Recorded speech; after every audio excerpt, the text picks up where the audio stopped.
Sign your name on the blood dotted line. Just grab your writing utensil. Essential apprehension.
Hello, my lovely, lovely imps. Bean the Amoeba, Thandria, Dank Catlord, Hisitirnus, Rothy, Somniostatic, Chronic Cine, Chasma, Possum, Cotton D-Pad, my goodness, Luxander, Gayfesh, Annie, Demon Lord Zadoki, Capo, Grouchy Ash, Spyrogal, Too Good to Be True, Prosy Rosie, Comrade Dragon, Castrix, The Axis of Idiocy, Hound, Marnie Laser, Annie, Jade Monkey, Amphi, Baphomet, Norse Homo with the $6.90. Nice. Thank you very much. Deeply appreciate it. Don't you ever worry about that. This show is always free. Always viewer supported. Always will be. Unless a very, very generous, very no strings attached sponsor who is also lefty oriented ever shows up, at which point I will tell you all. But until then, only viewer supported. Falmer Flamingo, Comrade Catpernicus, Alberto T, Lillian Espen M, Walter L, Uncle Gumbald, Silly String, Shayna Elijah, HLW, Schlop. And did I say Comrade Catpernicus already? I think I did. Anyway, Zelfie Atoll, I hope that you are all doing wonderfully today. I feel like my camera's a little zoomed out. I'm gonna zoom in just a tiny bit. Zoop, zoop. Hello, everybody. Hello, hello, hello. Well, thank you, Gayfesh. I deeply appreciate that. I would support any such offers. How are we doing today? It is a beautiful Monday, for whatever that means. Time doesn't mean anything anymore, does it? But the camera's weird because it doesn't remember its zoom position, so I have to manually reset the zoom every time I stream. That's just how it goes, you know? It's just how it goes. It's Monday once again. Is that a new lip ring? No, I've had this forever. I actually haven't even changed the gem because I like it so much. It just looks good. I haven't changed it. But thank you. And yeah, it's a vertical libret. It goes just through the lip. It doesn't actually go into my mouth, which is kind of cool. Everybody, we have so much fucking shit to talk about today, okay? Can I tell you? We have a lot. I rule over all of hell. That's why I'm Demon Mama. I'm the mother of all of the hells. That's how it goes. See, I was forbidden. By being born trans, I was forbidden to become a mother in flesh. And so instead, I became a mother of souls. That's how we do it. That's how we transes do it. The world forbids us from what we desire, so we find a way anyway. It's sick as fuck. Now, we have a lot to talk about today, but that's not going to stop me from having my cozy time with the imps. For those of you who are new today, don't know how many new viewers we have, first off, welcome to the stream. If you come into the stream during the first 30 to 40 minutes or so, it's always a little cozy warm-up where I more or less just chit-chat with chat and talk about whatever the fuck I want to talk about. I mean, to be fair, I talk about whatever the fuck I want to talk about all the time on this show, but especially in the first 40 minutes or so. I just kind of talk about whatever. Socialist Potato says, Demon Mama, you lost some subs? Yeah, I pissed off a lot of people. As it turns out, when you piss off a lot of people, you will lose subs. The people I pissed off are particularly fragile. They got mad that I offered some, what I consider to be very minor critiques, to their favorite content creators. So, it's okay. Let them cry. We will persist. Just so you know, the amount of people who unsubscribe from me is nothing in comparison to the amount of people who stay subscribed to me. Literally. So, who cares? Was it the Rose Wrist shit? No, it was my, it seems to be, I mean, the sub drop happened the day of my debate with Vosh. A lot of the Voshites jumped ship because they were mad about that debate. So, alright. Not my problem. Don't care. Do you guys remember?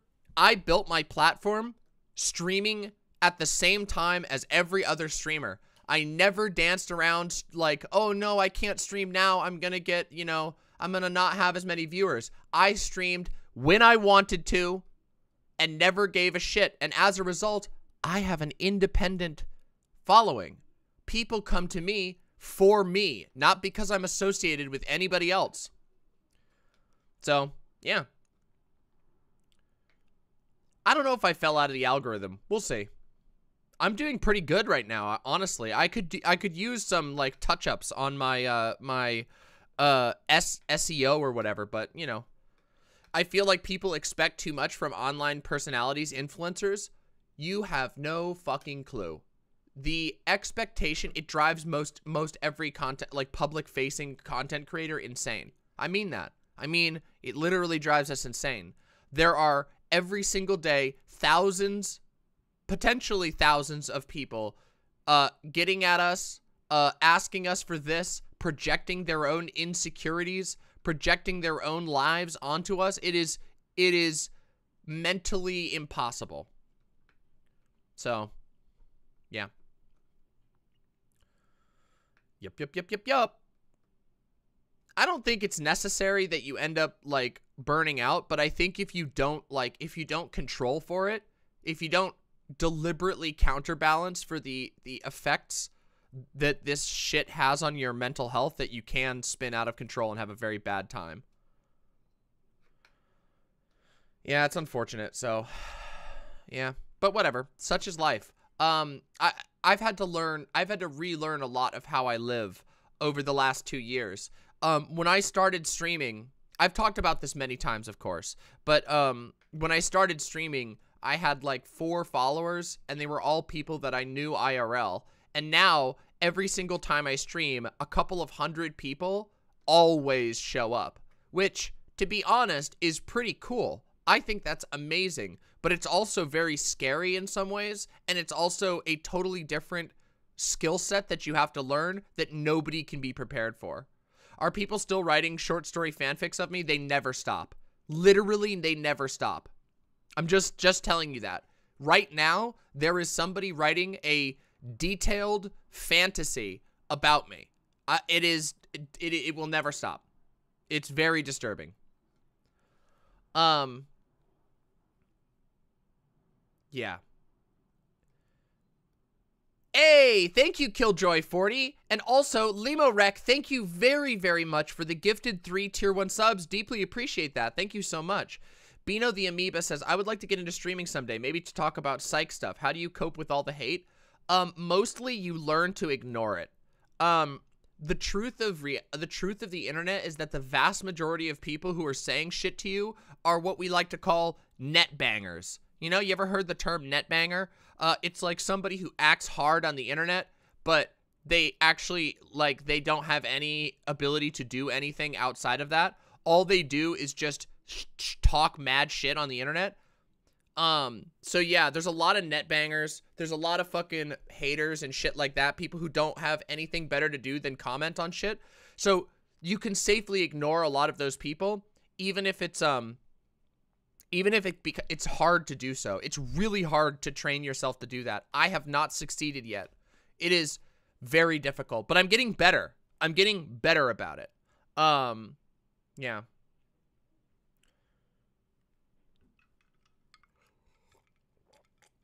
Lamau sound judgment. Lamau.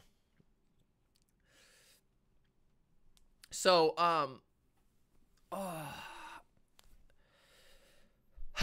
you want to know what? You want something wacky that I saw, everybody?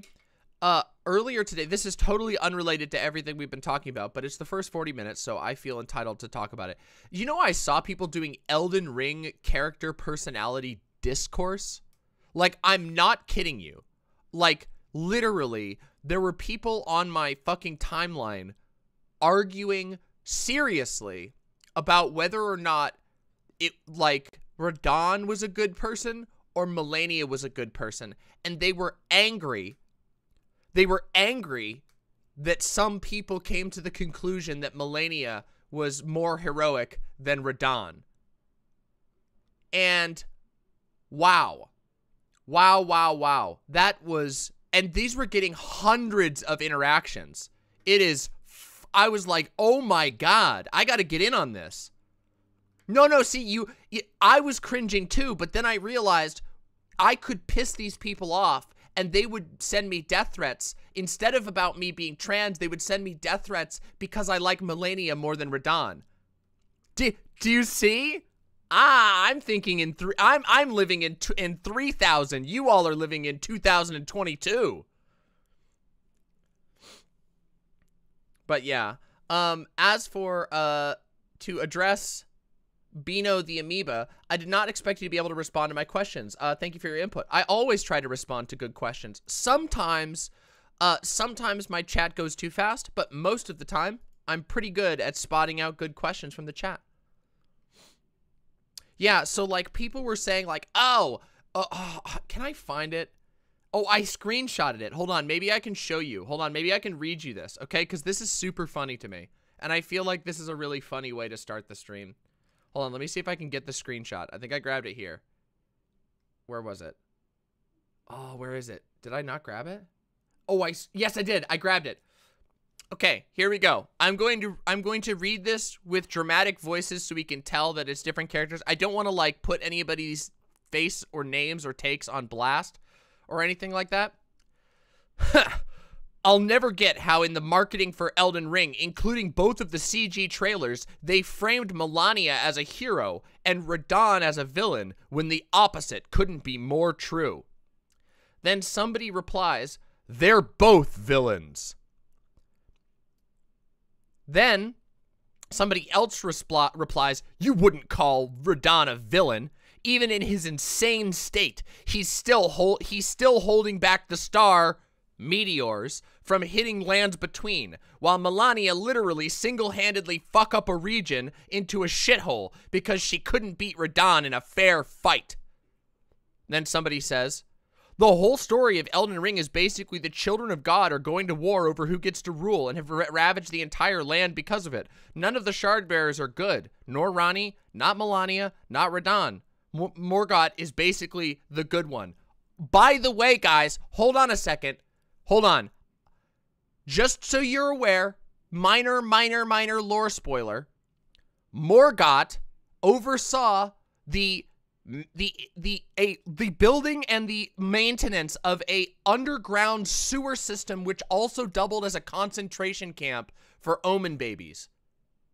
So this person's like, well, Morgott's basically the good one. The baby genocider? The guy who hated his own race so much that he built concentration camps for his own people? Yo, thank you so much, Mother Meerset. Mother Meerset, that is a very kind donation. Thank you so very much. Annie says, I don't play this game. I'm so fucking lost. Don't worry. Don't worry. If you don't play the game, just be here for the ride, okay? So then here's the response. Well, even if you wouldn't call Radon good, you should remember that the people on the lands between created a festival just for him, where the people fight him so they could put an end to his misery and give him an honorable death. He's a well-loved character, even in-game. Okay. No, he's not. Guys, in-game, the Radon Festival, okay, listen up. The Radon Festival that this guy's talking about, this guy's like, oh, they throw a celebration for him. No. The Radon Festival is a trick to get all of the strongest warriors in the land to come die so that Radon stays trapped in a desert.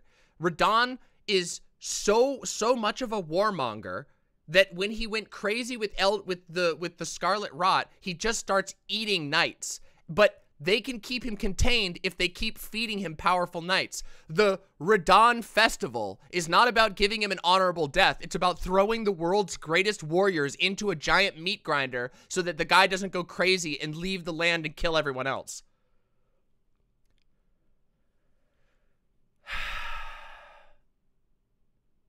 It's so frustrating. It's so fucking frustrating. Yes, it's the Mortal Kombat.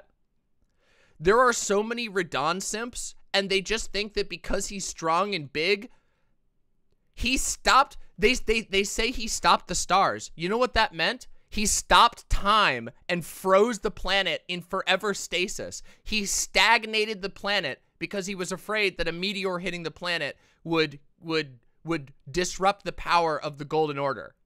So they're like, he held back the stars. Dude, he stopped your future. He made it so that he was responsible for fucking putting this place in the position that it was. What are you fucking talking about? Oh God, it's so annoying. Anyway, I know that for a lot of people, this Elden Ring ranting is not going to make any sense. Is this Elden Ring spoilers? I wouldn't call it spoilers. A lot of this stuff is readily available lore in the game. Minor spoilers, I suppose. The things that we're talking about are things that happened well before the event. It's not like, it's history is that we're talking about.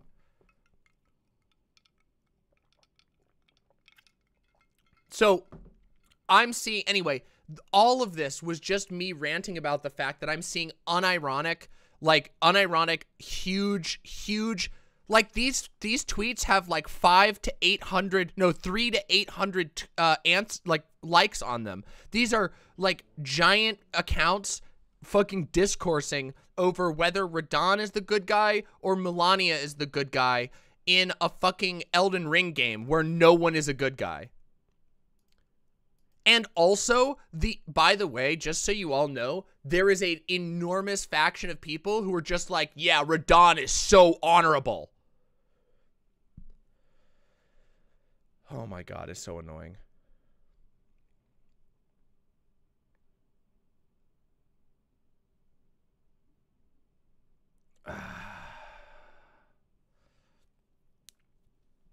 Dude.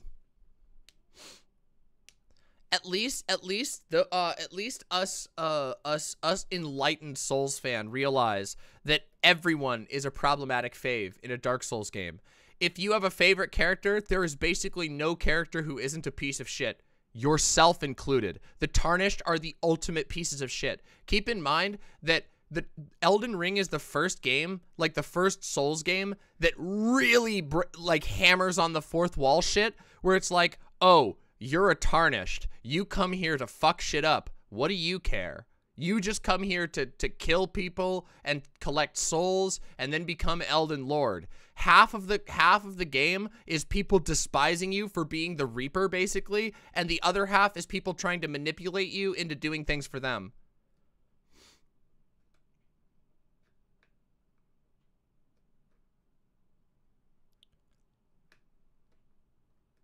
Yep. So that's why I get mad about the Elden Ring discourse shit, okay? You didn't know these games had actual stories? They have amazing stories. Okay, wait. Sigurd is from Dark Souls. In Dark Souls, there are a handful of likable characters from time to time, such as Sigurd. Sigurd is a good boy. There's no doubt about that. In this game, the equivalent of Sigurd is a guy named Alexander the Warrior Jar.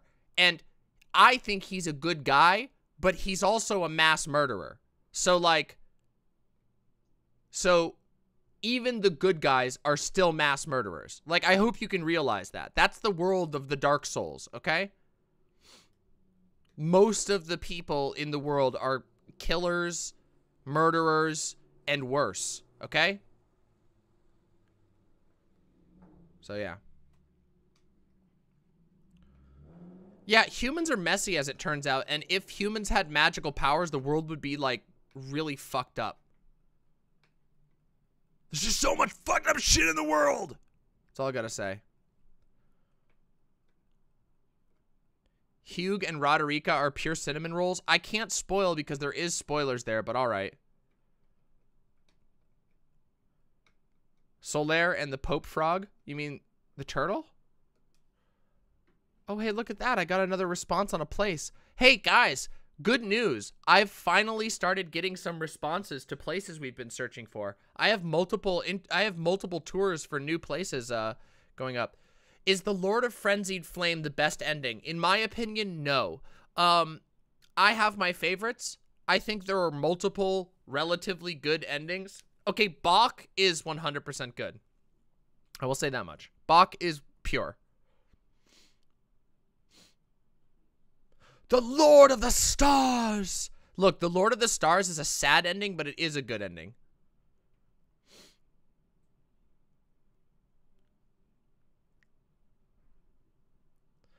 tendency towards finding a good guy is very annoying and very prevalent in Christian culture. Okay.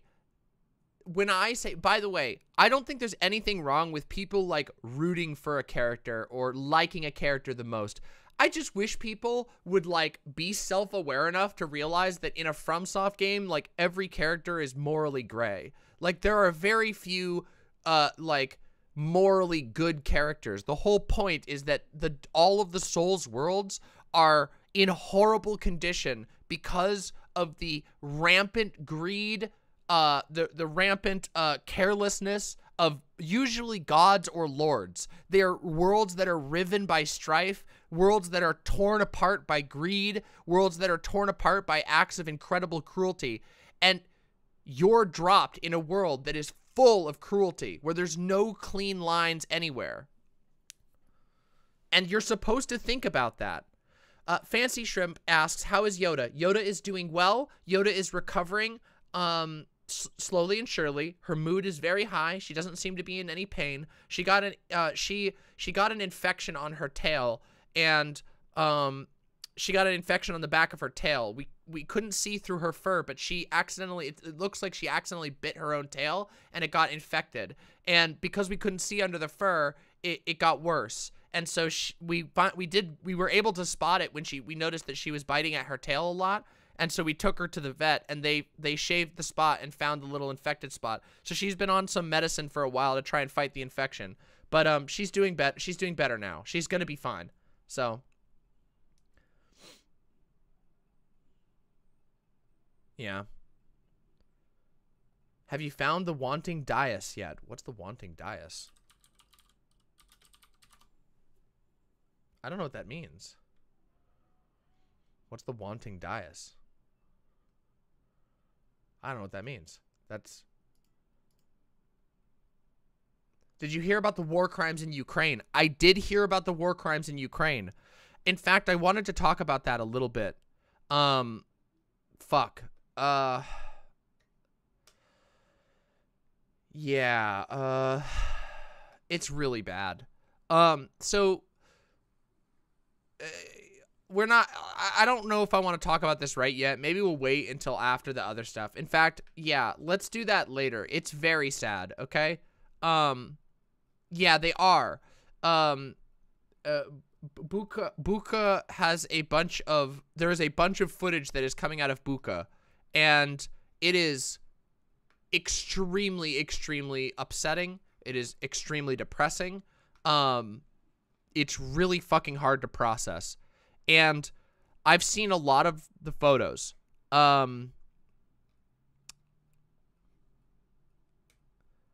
So, look, I've seen a lot of fucked up shit in my life, okay? I've seen people die, okay?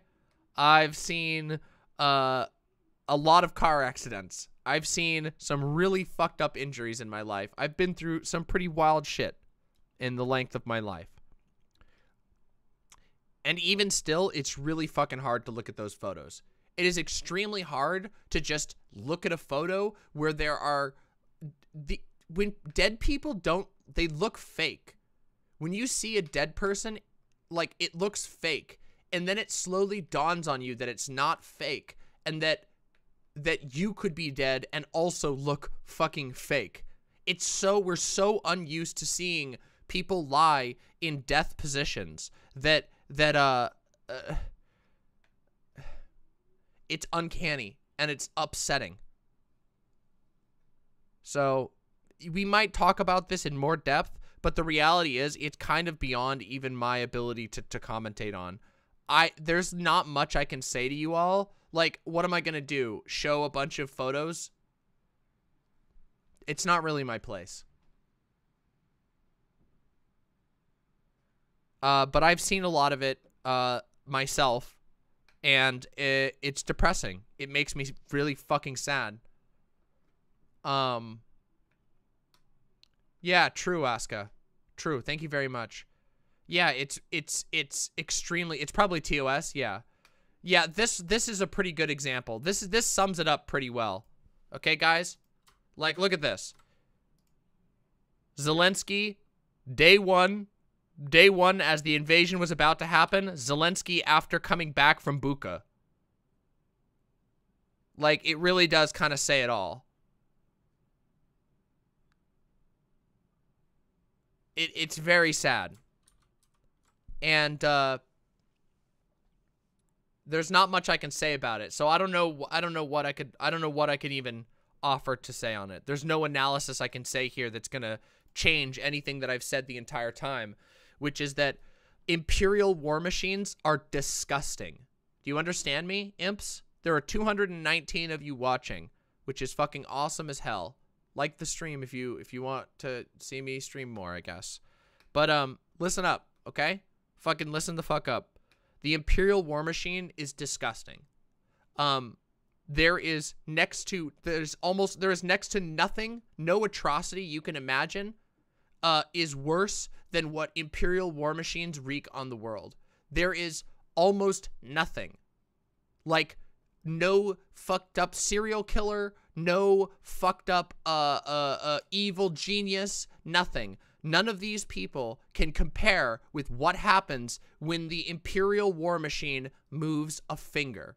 The Imperial war machine is such an evil concoction. It allows the whims of a handful of people, sometimes only one person, a dictator, or a very, very, very powerful president, in the case of Putin. It allows that one person to essentially move a finger of death across a region of the world that kills people of all types in the way. And when those things move, a missile is not always a quick death, just so you're aware. If a missile hits your building, there is a very good chance that you will die being buried for days under dirt and rock. There is a chance that you will die hearing people trying to rescue you because you're trapped under rocks. Okay? I want every person watching this to remember one thing, which is that we must fight against the ability for Imperial war machines to exist with all of our soul. These constructs, these hyper powerful monopoly on violence, turbo war machines that can obliterate entire populations of people in the blink of an eye are an evil thing, as evil of a thing as you can imagine. They are the big bad of every Souls game you've ever imagined. The actors that can move their hand and kill millions.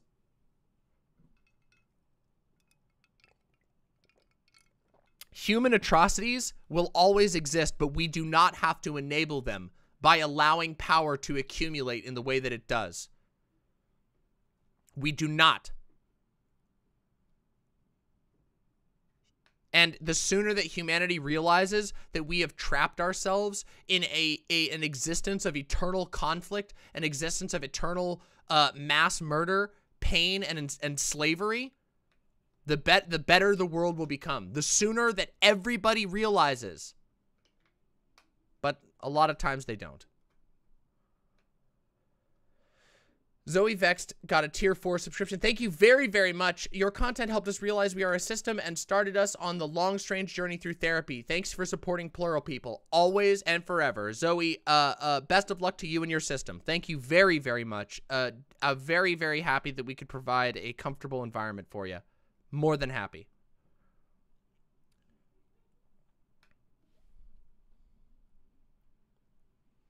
Wolfie the Spiritfarer says, a Russian news source put out an article that's saying that denazification actually involved de-Ukrainianization, aka genocide, and civilians are passive Nazis. Yes, we're going to see this. The push from Putin is undeniably fascistic. It is undeniably imperial. There is an assertion of Russian supremacy. That is intrinsic in the idea that Russia can trot in and invade a place that other people are living, that a state, an imperial state, can move in and take that shit. It is absolutely disgusting, and it's to be expected, and we should expect even more. Putin visit the Hague challenge? I don't know that it'll ever happen, unfortunately.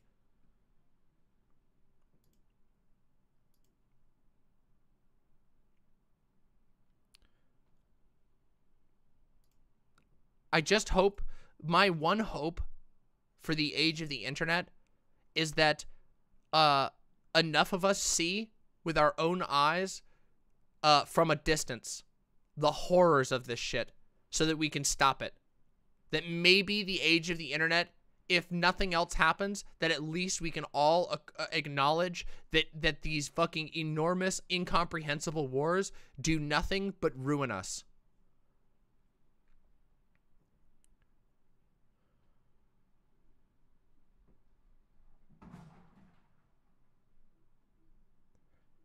It is impossible to be the leader of any major world power and have clean hands. Correct, Ashmar. You can't. Of course. How the fuck is anybody gonna get them there? That's the problem. The problem with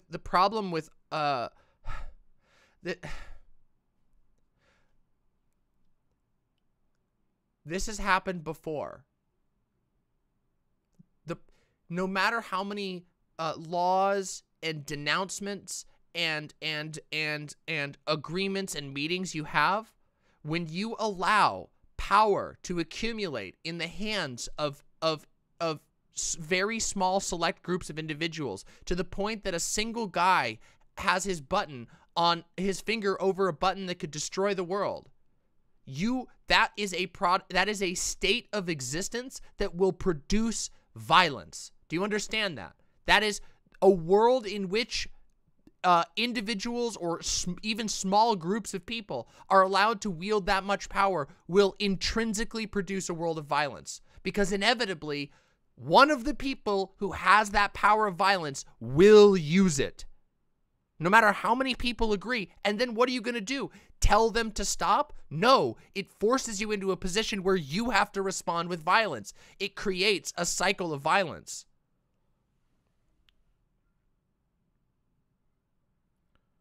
Will this lead to another Cold War? I think it's a hot war. I don't think this is a Cold War. I don't think this is going anywhere.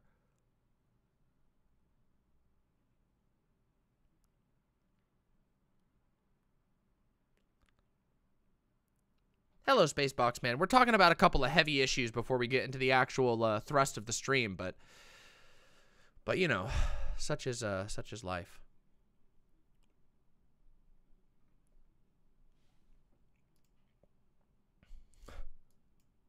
True! Damn! Maybe some based Russian anti-fascist will have their way. True! True! Come on, based Russian anti-fascists. You guys can do this.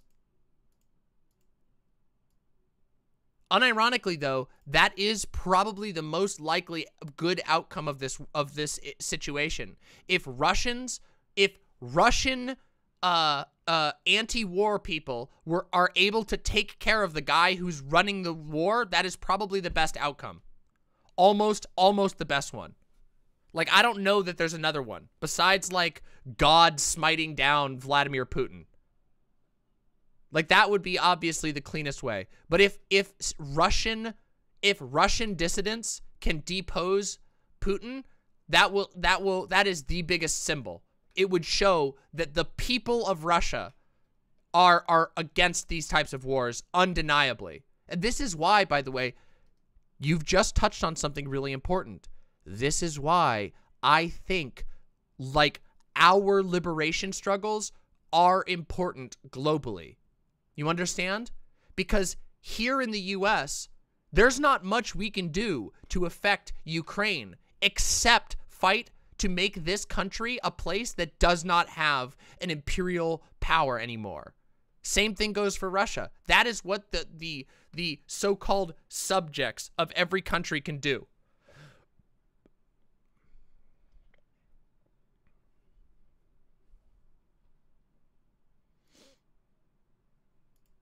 Zoe Vex says, it's one of those things where war, death, and destruction were abstract and somewhere far away, but now you can watch the atrocities being streamed in real time, showing what is actually happening. Yeah, there's a lot of misinformation on the internet, but I hope that that all together we can make it so that there is not just endless misinformation on the internet, but so that the truth rises above in a level that we couldn't predict.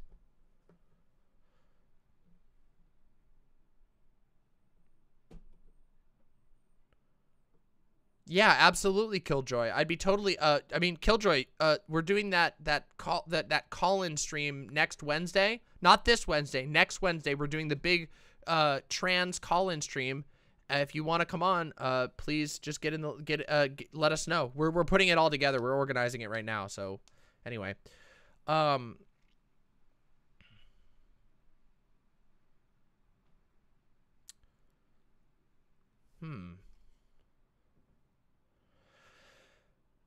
Okay, let's take a break from that topic for a little bit. There was one other thing I wanted to talk about. This is totally unrelated. We're jumping to another topic. But how would you guys feel about a tier list of the Cooking Mama episodes that we've done? Would you guys have fun with that? Where like we go back and watch some of my old Cooking Mama episodes and then we tier list? Because that could be really fun to have like to take a little bit of time, put together a tier list, and we go and review the old Cooking Mama stuff and we find the worst and the best. I think that would be a really fun stream to do. So, yeah, the last Cooking Mama was great. And we'd get to go review some of the ones, you know? Oh, Cooking Mama, I love doing Cooking Mama, and all of you love Cooking Mama. I was advised by a friend that I should give more love to Cooking Mama, and the truth is, I should give more love to Cooking Mama. Oh, Windleby, it would be the cooking. We would rate how shocking the cooking was.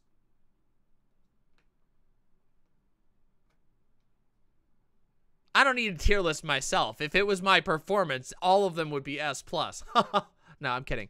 But yeah. Dave's cooking, well, no, actually, I don't know that Dave's cooking will win. King Cobra might. I did do the party cheese salad. Oh, the party cheese salad. Oh, the party cheese salad. Oh, God, that one's got to be one of the worst.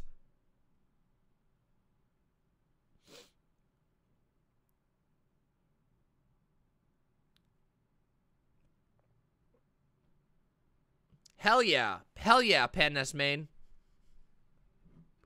Car tier list win? I do gotta do a car tier list at some point. Hey, thank you, Walter L. Deeply appreciate that. Thank you. I need to do more Gaming Mama, and I need to do more Cooking Mama, and I need to do less fucking depressing news Mama. Even though it is important to talk about a lot of the things I talk about, including the stuff we're gonna talk about today. Monster Smash. Oh, yeah, I got to do the Monster Hunter tier list. I have so many things on my list that I haven't done. Guys, this year, I've struggled so much. We've had so much news to discuss, and we've done none of the fun stuff. And I do want to do Elden Ring duels. My next call-in stream is going to be next Wednesday, though we're going to be giving a small priority to trans content creators and trans callers, because the next Wednesday call-in stream is going to be a trans celebration.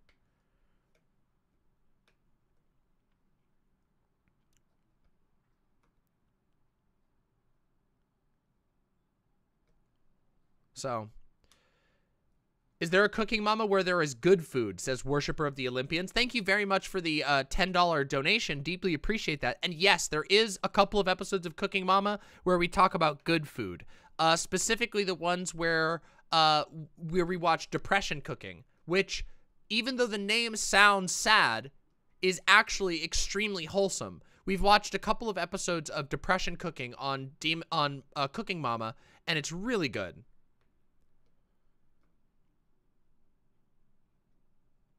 Oh, also the sandwich. The guy who was coming over the sandwich. That was sick.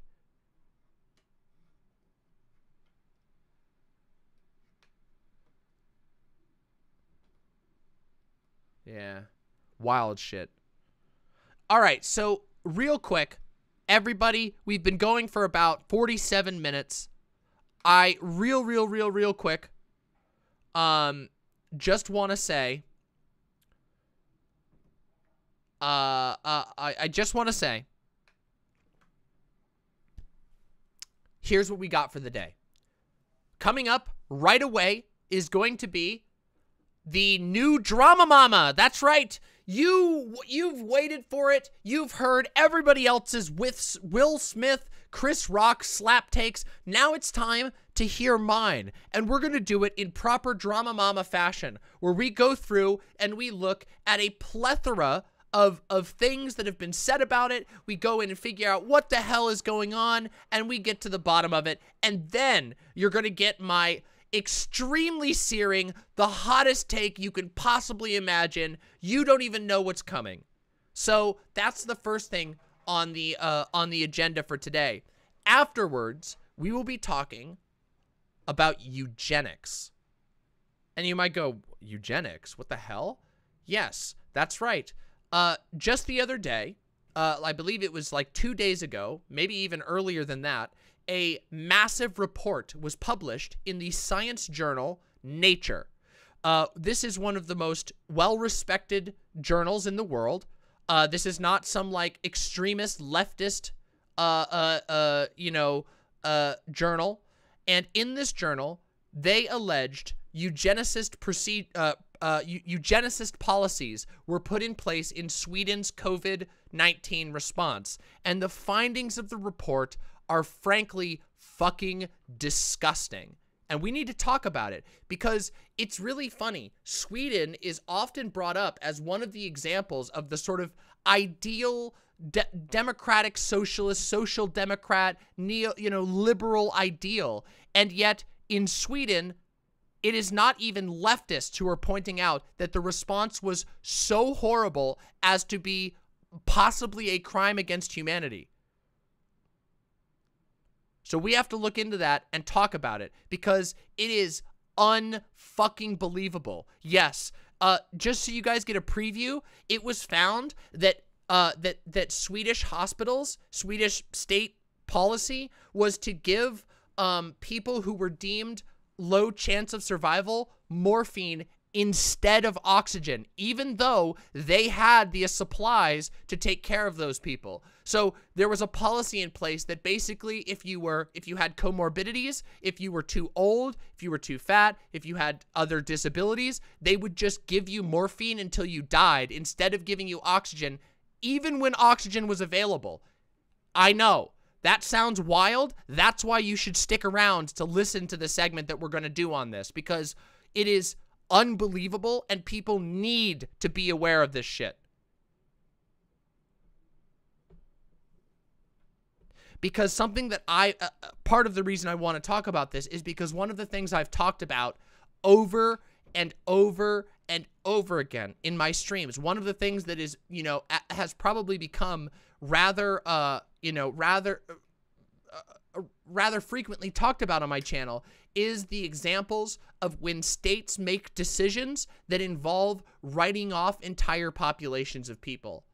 That this happens frequently. That states, especially states that serve the economy, which is all states, because states will not undo their own power.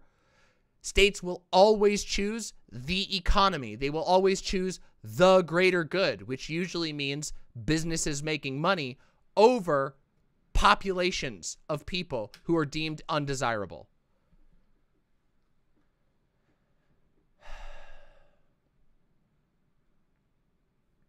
But we're going to talk about that. And then finally, at the very end of the stream, there's a number of things we'll decide what we're going to talk about. We might talk a little bit about the Blizzard walkout. I don't know if you guys know this, but the gaming industry, there's a lot of strife in the gaming industry right now over a lot of gaming companies making the decision to encourage people to no longer work from home. Basically, encouraging people to start coming back to the office, to no longer work from home, even though their job is perfectly doable from home. And some companies are going so far as to remove all mask mandates. And just so you know, COVID isn't gone. Not even fucking close. The governments of the world have just decided it doesn't matter anymore. Like, I mean, do I need to bring it up again? Let's take a look. Do we want to track it, what we're at right now? Let's find out. Here we go. Let's go to the United States here. What do we got? For today, we got another, what, fucking 1,000 deaths? Yep. Today's date, or sorry, the last date that was reported. Let me see. Let's see if we can get the last date that was reported. Where do we do fatal cases? There we go. Last date that was reported was April 1st. And there was... No, April 2nd. There was 91 deaths on April 2nd. And then the day before that, there was 631 people died on the day before that. On April 1st, 619 Americans died from COVID. And then on the 2nd, 94. So we're still having hundreds of people dropping dead every single day from COVID. And every place in the world wants you to pretend that it doesn't exist anymore.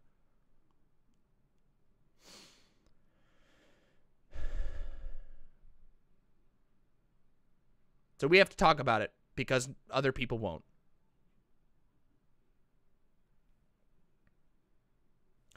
Sound Judgment says their take is basically that the deaths we experience now are worth the economic gains we get by forcing everyone to act like it's normal again. They won't say that directly, but it's literally what they're doing. Do you guys know that if there was to be another mutation, if we push it further and another mutation happens, which is a realistic possibility, that we could be back to where we were months ago, where everybody was fucking, where the death rate was through the roof and hospitals were were overwhelmed? Yeah, you've heard this one already? Yeah, because it already happened twice. Remember Delta? Remember Omicron? This keeps happening. We are Danny Fallon says, we are well above 1 million deaths, and with the changes to reporting on how we report deaths, chances I've read that current reporting can be 50% more unreported or misreported. That's absurd. Of course we're looping.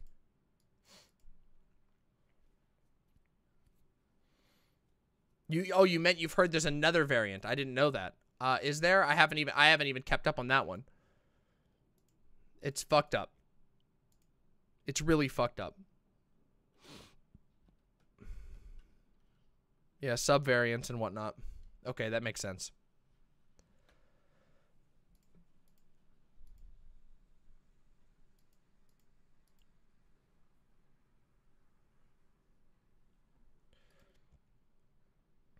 I didn't even realize how big of an issue it was. Well, that's what they're banking on. They're banking on people just ignoring it. Guys, okay, listen. I had COVID. For those of you who are watching and didn't know, in January, I had COVID. It was fucking terrible. My entire house ended up getting it because once one person in a house gets it, everybody gets it before anybody even knows they're sick. That's just how it works. We all got sick. It deleted a week plus of our lives. It was one of the most disorienting, uncomfortable, and miserable sicknesses I've had. And every single person in my house following recovery from COVID has had some sort of other complication, whether it's an infection somewhere else in their body or another related complication. It's bad. And what the government is basically saying is, yes, we recognize there are still like hundreds of people dying every day. This is still spreading all over the place, but we can't afford to act like there's a pandemic anymore. So we're just going to stop acting like there's a pandemic and tell you to go back to work.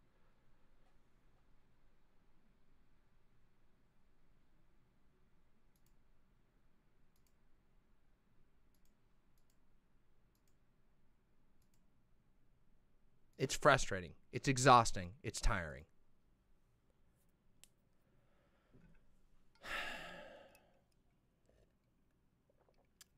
Frog Whisperer says, I still have brain fog, but I have to keep working at a medical lab. The brain fog is bad. I still don't feel like I'm back at 100%. Every person I know who's had COVID has explained the brain fog. That you just feel mentally sluggish for months afterwards. I believe the average, like literally the average report from people who measure this is like 40 to 50% of people have brain fog for 6 months after COVID. It's wild. It's not fucking good. It makes you feel horrible.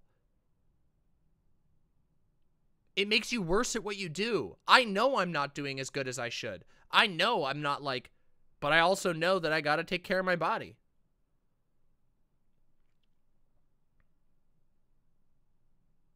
It sucks.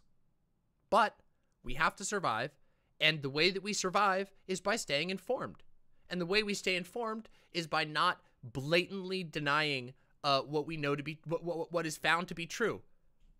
Blatantly ignoring the fact that basically every single qualified medical professional in the world can look at the data and go, guys, this isn't going to work. All right, everybody.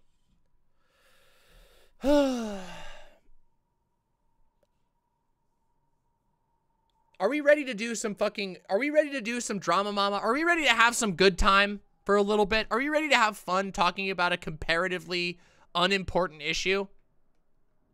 For a little bit, we talked about 2 depressing issues by chance back to back. We ready to do some fucking DramaMama?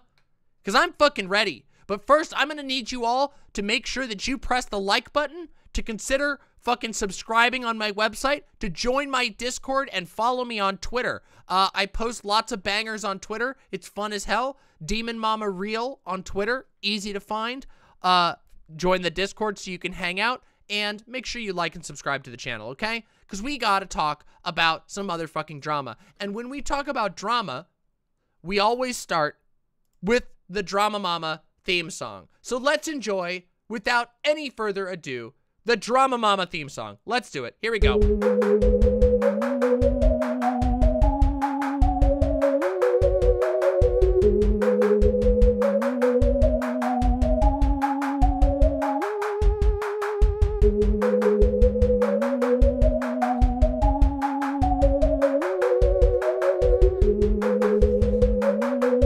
My lovely imps. Boy, oh boy. I love it when we got a new DramaMama. Isn't the theme song fantastic? Listen, we got a theme song for almost every segment we do. This one's one of the best, isn't it? Gotta love it.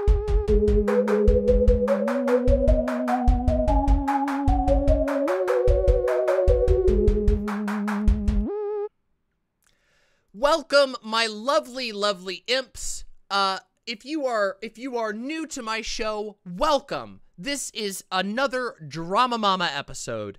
On DramaMama, we try to get to the bottom of popular culture or internet culture drama, and we try to do so as impartially as possible. We look at all the receipts, we look at all the stuff that happened, and then at the end, we try to work out a reasonable and well-reasoned, or well-evidenced, I should say, conclusion. So that's what we do on DramaMama. And today, we're going to be talking about Will Smith and the slap heard round the world.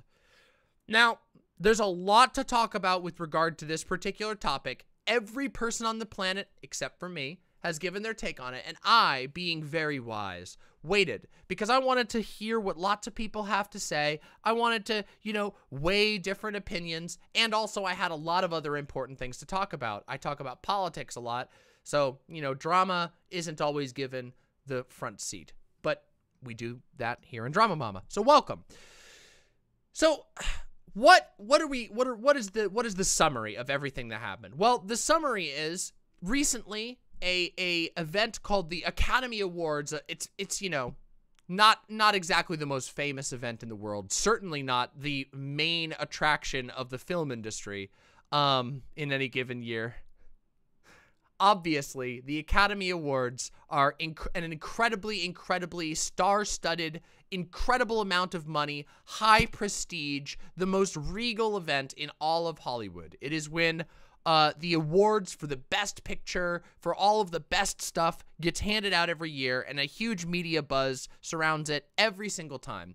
In the past, there have been all kinds of types of drama and nonsense and disagreements that happen. It's a giant spectacle, and everybody talks about their favorite movies and fights about it for a whole bunch of time. But this year, something went awry. Something went wrong this year. and violence was brought before the eyes of the Hollywood celebrities who are so far from violence at any given time.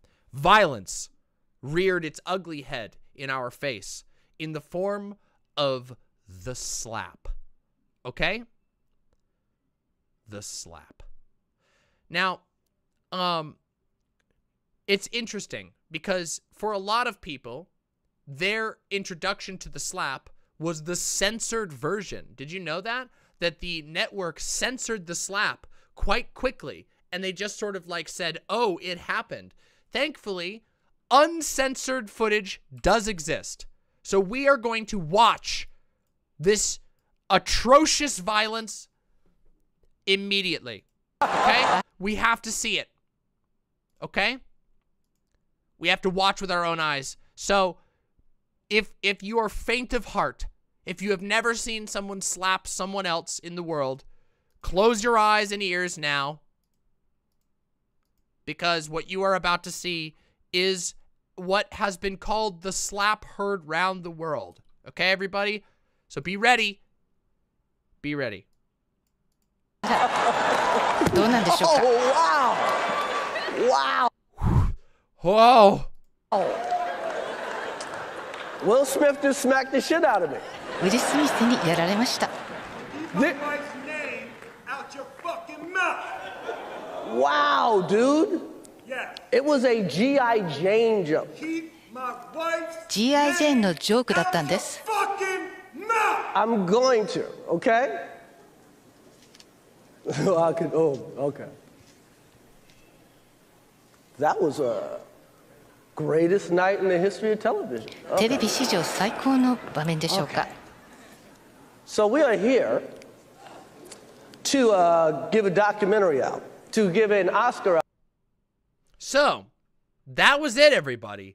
That's what happened. You know? So, Chris Rock makes a joke about the fact that Will Smith's wife, Jada Pinkett Smith, looks like a character from the movie G.I. Jane. Now, if some of you go, what the hell does that mean? Let me show you. Okay? Look at this. I can show you. Okay? G.I. Jane, here you go, is a movie, an old movie, okay? An old Ridley Scott film about Demi Moore becoming a soldier, and she has to shave her hair at one point, okay? It's an ancient fucking meme, okay? Older movie, been around a while, okay? And for those of you who don't know, who might not be, like, into celebrity culture, this is what Jada Pinkett Smith looks like, okay? I'm going to show you a whole bunch of pictures of her, okay? As you can see, there is very little hair on her head. And so, you know, you compare that to this. Haha, get it? Pinkett. Sorry, Pinkett. I'm sorry. I keep saying Plinkett. I'm so sorry. Pinkett. I'm so sorry. That's my bad. It's because of the Red Letter Media character named Plinkett. Okay? I'm very sorry. That is just a misspeak. I always say Plinkett by accident. But yes, Jada Pinkett Smith. I'm very sorry about that. Listen, I deserve a slap. Okay? Okay, but, so, you might go, okay, so the joke was that Jada Pinkett Smith is bald, and also Demi Moore's character in G.I. Jane is bald, and you might go, okay, like, that just kind of seems like a lazy joke, but then, why would he get hit over that? So you kind of have to go, like, what the hell? So why would this prompt a slap? And the answer is a little bit more complicated than you might think. As it turns out, Jada Pinkett Smith is pretty serious about talking about hair. And for those who are not in the know, Jada Pinkett Smith has been relatively open about the fact that she has a condition that causes her hair to fall out in certain spots. It's an autoimmune condition that where your body accidentally attacks your own hair pores and the hairs fall out. It's called alopecia. And it's a relatively common condition. There are many forms of alopecia, and this one is a autoimmune form of alopecia. And it's not really like pattern baldness. It is like more like you get patches of your hair that fall out, so you have little bald spots here and there. And Jada Pinkett Smith has been pretty open about this, about having this condition. In fact, as far as I could tell, I went and did some research. Jada Pinkett Smith has been talking about her struggles with alopecia since early last year. Is it alopecia or alopecia? I've always said it alopecia. Maybe I'm saying it wrong. I apologize if my pronunciation isn't perfect. I often get pronunciations incorrect because there's lots of words. Okay. So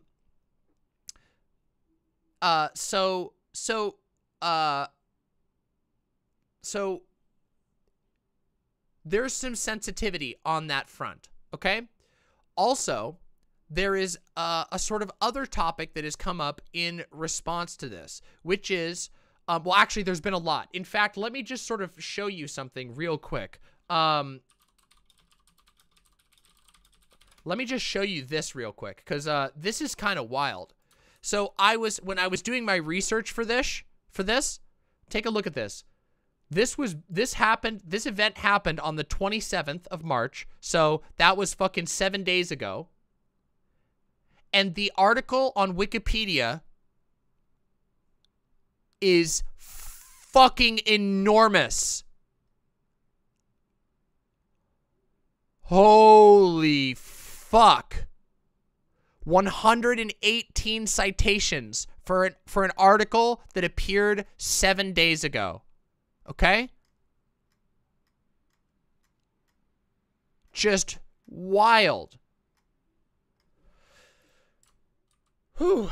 So, yeah, it's a lot. And of course, there's the iconic picture. Here's the picture that was, you know, the slap heard around the world. And I'm not kidding you. I keep saying that because a lot of people are calling it that. They're literally saying it's the slap heard around the world. It's in this article that's that. Yeah, here we go.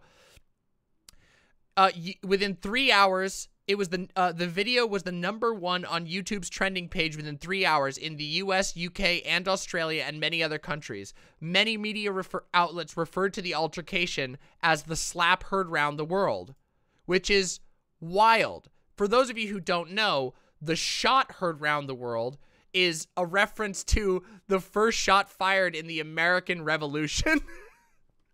Okay? The shot heard round the world is the first bullet shot in the American Revolution. So, maybe a little bit of sensationalism, okay? Maybe just a little bit of sensationalism, okay?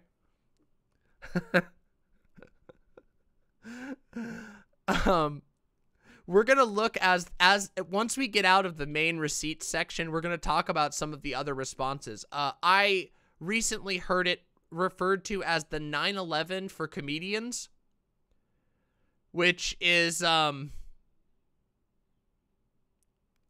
lot. It's a lot to process.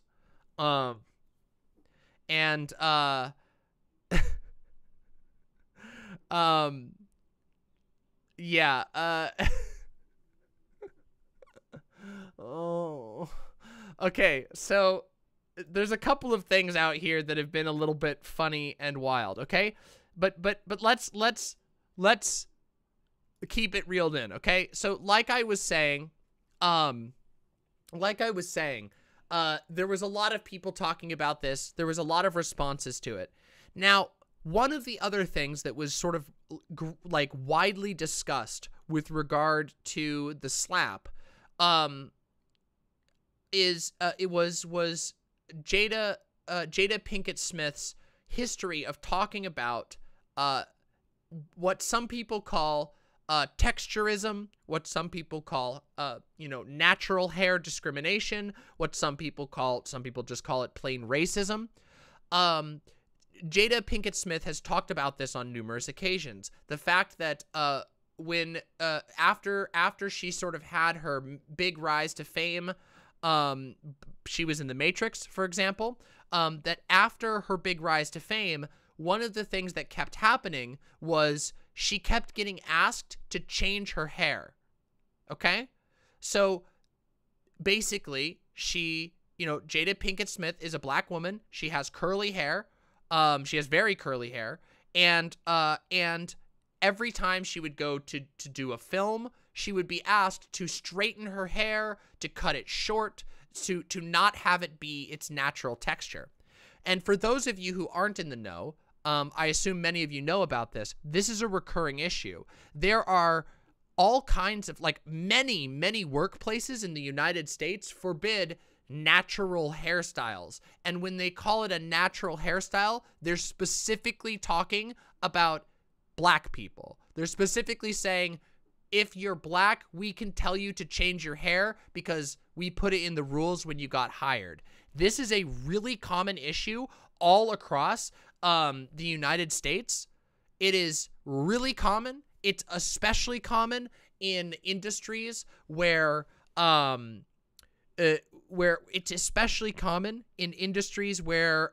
people are going to be taking lots of photos, aka modeling, film, acting, all of these things. And yeah, some people explicitly ban locks. Some places ban like the Afro style. Yes. It is basically a lot of white business owners still to this day pushing white beauty standards forcibly onto black people, and making and keep in mind, this is not just like, it's not just, oh, change your hair. It's not easy to straighten your hair if your natural hairstyle is not straight. It's expensive, time-consuming, uncomfortable, damages your hair.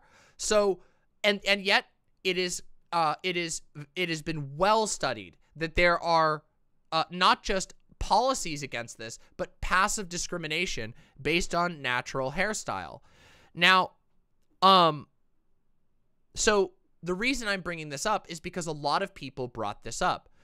Including, lots of people brought this up. The discussion around whether this joke was insensitive because Jada Pinkett Smith has been so open. There was a statement by Jada Pinkett Smith in which she said that like her experience in Hollywood was constantly being told to change her hair, and so when her hair started falling out, she said, "I'm gonna shave my hair totally shaved. I'm going to go totally bald because I want to have my hair the way I want it. I don't want anybody else to tell me how to do my hair." And to be completely honest, I think that's really reasonable, you know? Like, I think that it's really reasonable to have a fuckload of complaints about discrimination based on something you can't help. And it's something we don't think about, like I say that our society doesn't think about all that often as a whole. There are a lot of people who talk about it, but it rarely ever actually gets much attention. It's not given much seriousness. And people even make fun of the idea of like hair-based discrimination, even though it's well backed up by research. Well, we know this happens, and we also know you can just go search right now, look up what it costs to get a hair straightening done if you have curly hair. We're talking hundreds of dollars that you only have to spend so that you can get a job while being black or while having, very curly hair if you're not black, but it's a lot of black people who get targeted for this. So it is like, I completely understand where Jada Pinkett Smith is coming from on here. And I can also completely understand some people sharing in that frustration. A lot of black women around the country have very, very